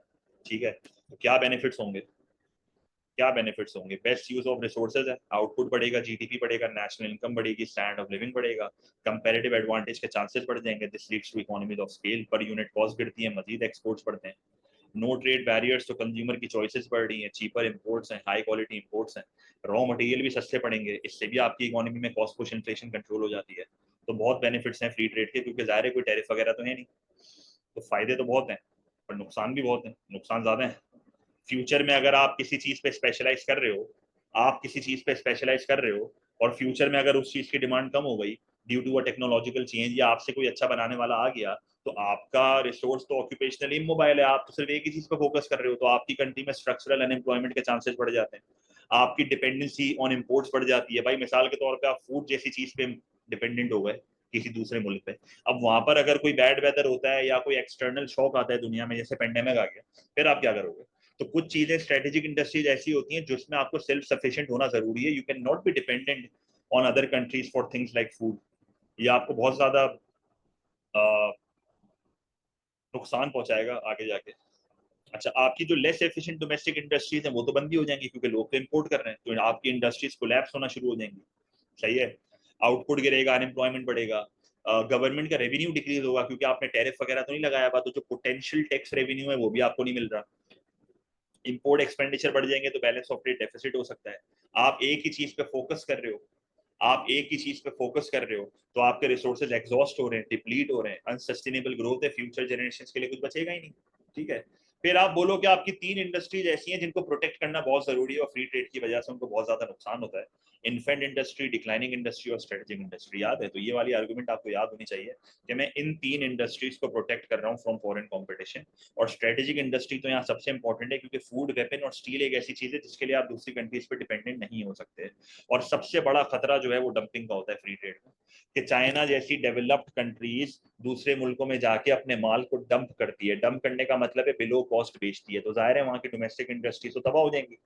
अब जैसे चाइना अपना स्टील डंप करता है डेवलपिंग कंट्रीज में, तो जाहिर है उस कंट्री के लोग तो चाइना से स्टील खरीदेंगे, तो वहां के डोमेस्टिक स्टील मिल्स तो बंद हो जाएंगी, तो बहुत ज्यादा नुकसान उनको लॉन्ग टर्म में आएगा, अभी तो नहीं पता चलेगा। तो ओवरऑल क्या, अब देखो जाहिर सी बात है 2 वर्सेस 2 करना है यहाँ पे, 2 एडवांटेज 2 डिसएडवांटेज, मैंने तो बहुत सारे पॉइंट्स बताए हैं आपको, अब आप डिसाइड करोगे आपको कौन सा समझाना है, डिटेल में समझाना है। तो मॉडल आंसर आप काइंडली देखिएगा, पिछला वाला पेपर भी पोर्टल पे आ चुका है, अगर आप चेक कर रहे हो पोर्टल, तो जून 24 2 भी आ चुका है, 21 भी आ चुका है, इंशाल्लाह ये भी कल दोपहर तक आ जाएगा। डंपिंग वाला पॉइंट वैल्यूएशन में नहीं आएगा, इससे और अच्छी वैल्यूएशन आपको बता रहा हूँ अभी मैं। बेटा एग्जाम्पल्स फन अवॉइड कर तो बेहतर है, मसला नहीं है, लिख देगा तो इशू नहीं है, पर मेरे हिसाब से तो अवॉइड करना चाहिए, क्योंकि चांसेस होते हैं कि हम गलत लिख के आ जाएंगे। ठीक है, तो कह रहे हैं कि क्या ओवरऑल एडवांटेजेस हमेशा डिसएडवांटेज से ज्यादा होते हैं? इट डिपेंड्स, इट डिपेंड्स, तो चेक करो जरा evaluation. Whether the advantages of free trade are always greater than the disadvantages depends on the specific country and its economic structure. For example, developed countries with strong and diverse industries may benefit more from free trade as they can compete globally and access cheaper goods. However, developing countries or those heavily reliant on few industries may suffer from job losses or over dependence on imports. In such cases, the disadvantages can outweigh the advantages. Therefore, the impact of free trade is not the same for every country and the advantages are not always greater. It depends on how prepared and flexible the economy is. अब मुझे अफान ने यहाँ पर अफान ने बोला या किसने बोला, हाँ जरगम ने यहाँ पर बोला कि सर डंपिंग वाला आर्गुमेंट आ सकता है, तो बिल्कुल आ सकता है। अगर आपको यहाँ पर डंपिंग वाला आर्गुमेंट लिखना है, आप डंपिंग वाला आर्गुमेंट लिख लो कि बोलो यार ओवरऑल फ्री ट्रेड के नुकसान जो है वो ज्यादा होते हैं क्योंकि डंपिंग एक बहुत बड़ा मसला है। और नॉर्मली डेवलपिंग कंट्रीज में फ्री ट्रेड तो बिल्कुल भी नहीं होनी चाहिए, सिर्फ इस वजह से क्योंकि डेवलप्ड कंट्रीज उन कंट्रीज में जाके अपने माल को डंप करती हैं। तो डंपिंग आर्ग्यूमेंट भी आप यहाँ पर लिख सकते हो, जो मैंने आपको क्लास में सिखाया था 12 मार्क के सवाल में। सही है, तो आपको मैं वैरायटी ऑफ इवैल्यूएशन बता रहा हूँ ताकि आपका दिमाग खुले, और डंपिंग वाली चीज आ सकती है, ऐसा नहीं है कि नहीं आ सकती। ये एक बहुत लाइबा ने अच्छा पॉइंट बताया कि भाई सिर्फ एक्सट्रीम फ्री ट्रेड नहीं होना चाहिए, there should be a mixture of protectionism tools and free trade. ये भी बहुत अच्छा पॉइंट है। तो ये सोली फ्री ट्रेड नहीं होना चाहिए, प्रोटेक्शनिज्म का थोड़ा एलिमेंट होना चाहिए। ये भी एक बहुत अच्छी वैल्यूएशन हमने पिछले सवालों में मेरे ख्याल में करी है, ये वाली वैल्यूएशन एक सवाल में। अफान बेटे वही बात हो गई डिपेंडेंस वाली, ऊपर आंसर में अपन लिख चुके हैं, तो रेपिटेशन हो रही है, तो ये भी ख्याल रखना कि AO3 में रेपिटेशन ना हो। सही है, सही है। और कुछ?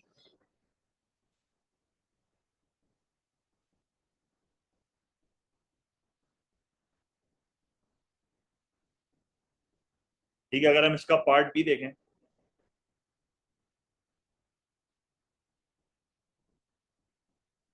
अगर इसका हम पार्ट बी देखें तो पार्ट बी में क्या कह रहा है? Assess whether an economy assess whether an economy will always benefit from having a surplus on the current account of its balance of payment। क्या एक इकोनॉमी को हमेशा बेनिफिट होगा जब उसके current account of the balance of payment में surplus होगा? तो पहले तो आपको बहुत स्ट्रांगली याद होना चाहिए करंट अकाउंट है क्या। करंट अकाउंट एक, जैसे बैलेंस ऑफ पेमेंट क्या है? बैलेंस ऑफ पेमेंट एक कंट्री का बेसिकली बैलेंस शीट है जो कि inflows and outflows of money को देखता है। और बैलेंस ऑफ पेमेंट के 3 अकाउंट्स होते हैं, करंट अकाउंट, कैपिटल अकाउंट और फाइनेंशियल अकाउंट। एएस के सिलेबस में नॉर्मली करंट अकाउंट टेस्ट होता है। तो करंट अकाउंट के 4 कंपोनेंट्स होते हैं अगर आपको याद हो, trade in goods, trade in services, primary income, secondary income. तो करंट अकाउंट सरप्लस का मतलब होता है when the inflows are greater than outflows. इसको इस तरह याद कर लो कि एक्सपोर्ट ज्यादा है और इंपोर्ट कम है। हालांकि सिर्फ ये मतलब नहीं होता क्योंकि प्राइमरी और सेकेंडरी इनकम भी होती है, पर याद करने का टोटका यही है कि करंट अकाउंट सरप्लस का मतलब है कि भाई आपके एक्सपोर्ट ज्यादा है और इंपोर्ट कम है। तो पॉजिटिव कॉन्सिक्वेंसेस क्या होते हैं करंट अकाउंट सरप्लस के, क्योंकि पूरा सवाल इसी पे बेस कर रहा है। So what are the positive consequences of current account surplus? Export का रेवेन्यू बढ़ रहा है, एग्रीगेट डिमांड बढ़ रहा है, प्रोडक्शन बढ़ रही है, डिमांड फॉर लेबर बढ़ रही है, अनएम्प्लॉयमेंट कम हो रही है, इनकम्स बढ़ रही है, टैक्स रेवेन्यू बढ़ रहा है, स्टैंडर्ड ऑफ लिविंग बढ़ रहा है, रियल जीडीपी बढ़ रहा है, इकोनॉमिक ग्रोथ हो रही है। तो ये बहुत स्ट्रॉन्ग पॉइंट है आपका। ठीक है, फिर आप बोलो कि गवर्नमेंट को बोरोइंग कम करनी पड़ेगी। बोरोइंग क्यों कम करनी पड़ेगी? इसके पीछे बहुत बड़ी वजह है, क्योंकि जब आपका करंट अकाउंट सरप्लस होता है ना तो आपके फॉरेन करेंसी रिजर्व्स बढ़ रहे होते हैं। अगर आप लास्ट एडवांटेज देखो कि तुम्हारे मुल्क में ज्यादा पैसा आ रहा है, कम पैसा जा रहा है, तो you have surplus foreign currency which could be used to invest in other countries. मतलब पाकिस्तान मार किधर खा रहा है? पाकिस्तान मार उधर खा रहा है कि पाकिस्तान का करंट अकाउंट डेफिसिट है, पाकिस्तान के पास फॉरेन करेंसी नहीं है, तभी तो अपन IMF से बोरो करते हैं। अगर हमारे पास फॉरेन करेंसी होगी तो हम क्यों बोरो करेंगे? ठीक है, तो फॉरेन करेंसी बहुत इंपॉर्टेंट है आपके मुल्क के लिए।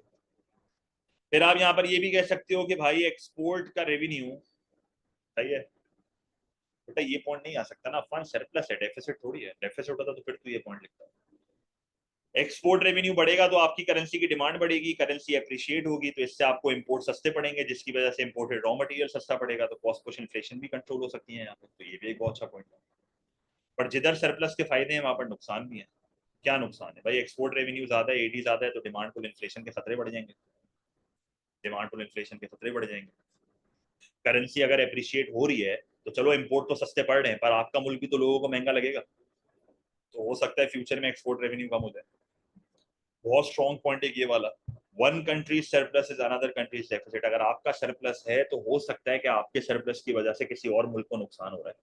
ये मैंने आपको बताया था, अनफेयर हो सकता है, प्रोटेक्शनिस्ट पॉलिसीज वो लगा रहा हो, क्या पता। जैसे US और चाइना के फट्टे क्यों हो रहे हैं? इसी बात पे तो हो रहे हैं कि एक का डेफिसिट है, एक का सरप्लस है, लड़ रहे हैं। तो can one country surplus can contribute to lower output and employment in those countries with a current account deficit. तो यूएस की तभी तो अड़ती है कि आपने हम पे टैरिफ लगाया हुआ है, हम आप पे टैरिफ लगा दे तो आप फिर उछलना शुरू हो जाते हो। तो इतना ज्यादा रिटेलिएटरी अब इनकी लड़ाइयां हो गई हैं जिसकी वजह से वर्ल्ड ट्रेड पूरी खराब हो चुकी है। ठीक है, एक्सपोर्ट रेवेन्यू बढ़ रहा है। ये बांग्लादेश में इशू आया था जब पाकिस्तान और बांग्लादेश अलग हुए थे, तो बांग्लादेश ने ये मसला बहुत फेस किया था कि बांग्लादेश की जीडीपी तो बहुत ज्यादा थी, बांग्लादेश एक्सपोर्ट तो बहुत ज्यादा कर रहा था, पर बांग्लादेश में लोगों का स्टैंडर्ड ऑफ लिविंग बहुत कम था। क्यों कम था? क्योंकि जितना वो बना रहे थे सब एक्सपोर्ट कर रहे थे। तो भाई अपने अपनी आवाम के लिए तो रखो कुछ। तो जब आप बहुत ज्यादा एक्सपोर्ट करते हो और जब आपका बहुत ज्यादा सरप्लस होता है, तो हो सकता है कि आपके मुल्क में लोगों का स्टैंड ऑफ लिविंग खराब हो जाए, क्योंकि आप हर चीज तो बाहर बेच रहे हो, तो आपकी डोमेस्टिक मार्केट में तो कुछ आ ही नहीं रहा है। The surplus could have been caused by a recession in the economy. Now this can be an evaluative comment, जो पॉइंट हमने यहाँ पर यूज किया है कि भाई करंट अकाउंट सरप्लस है क्यों? करंट अकाउंट सरप्लस इसलिए तो नहीं हुआ कि तुम्हारे मुल्क में रिसेशन है और तुम्हारे मुल्क में लोगों के पास पैसा नहीं है और वो इंपोर्ट नहीं कर पा रहे तो तुम्हारा सरप्लस हो गया। सोचने वाली बात है ना कि सरप्लस हुआ क्यों है। तो ये एक अच्छा इवेल्युएटिव कमेंट हो सकता है जो मैंने यहाँ पर लिखा है। You can save this point for evaluation. ठीक है, you can save this point for evaluation. तो ओवरऑल करंट अकाउंट सरप्लस आपके मुल्क के लिए फायदेमंद है या नुकसानदेह है, ये किस चीज पे डिपेंड करता है? क्या AO3 होगी यहाँ पे? थोड़ा दिमाग लड़ाओ अपना। बहुत अच्छे अच्छे पॉइंट्स हैं यहाँ पे।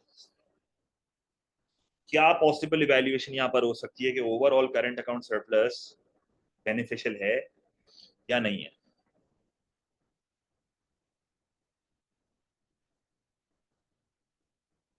क्या लिख सकते हैं हम?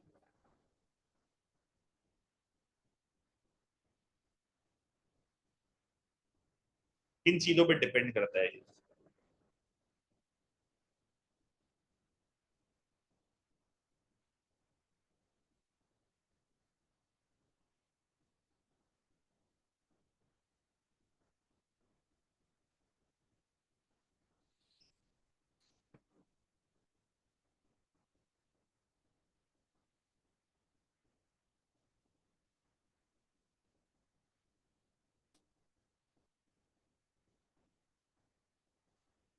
सही है। अब स्ट्रॉन्ग पॉइंट नहीं आ रहा है कोई, फुल मार्क्स वाले पॉइंट नहीं बता रहे आप लोग।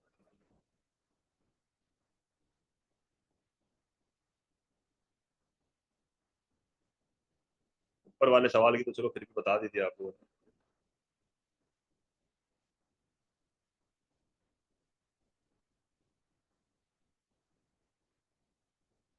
चलो डिफ्लेशनरी गैप वाला पॉइंट सही है जो आप बता रहे हो सारे, उसके अलावा पर क्या होगा?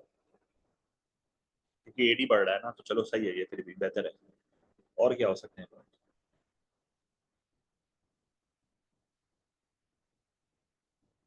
डिफ्लेशनरी गैप आपका लास्ट रिजॉर्ट होगा। जब कुछ भी नहीं आ रहा हो ना तो बंदा डिफ्लेशनरी गैप लिखता है। और देखो 3 पॉइंट है यहाँ पे। It depends on the size of the surplus, it depends on the cause of the surplus, it depends whether an economy is developing और डेवलप्ड।